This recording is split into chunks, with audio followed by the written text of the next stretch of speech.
আর location ছিল ব্যারাকপুর। তো গিয়ে আমার ভীষণ মিষ্টি ক্লায়েন্ট ছিল, ভীষণ। দিদির এটা শাড়ি ছিল, চলো জিজ্ঞাসা করে নিই কেমন লুক দিদি আজকে চাইছে। তারপরে আমার ভীষণ লাইট মেকআপ চাই, কারণ আমি একদম মেকআপ করি না। আমি আমার ওয়েডিং ডে রিসেপশনের পর আমি এই রাইস সেরেমনিতে মেকআপ করছি। তো আমি একদম লাইট বলেছি, মানে আমার যা স্কিন টোন সেটাকে একটু ইভেন্ট টোন করে দেবে, ব্যাস তাহলেই হবে।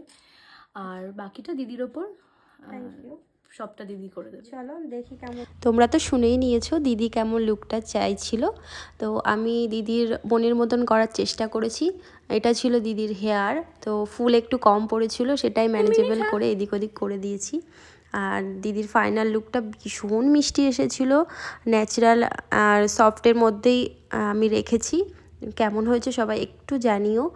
দিদির বাড়ির লোকেরও খুব সুন্দর রিভিউ পেয়েছি, আর দিদিরও রিভিউ শুনে নাও। আসলে দিদি এতই মিষ্টি ছিল, তো আমি মানে সাজিয়ে আমি নিজেই এত স্যাটিসফ্যাকশন হয়েছি কি বলবো।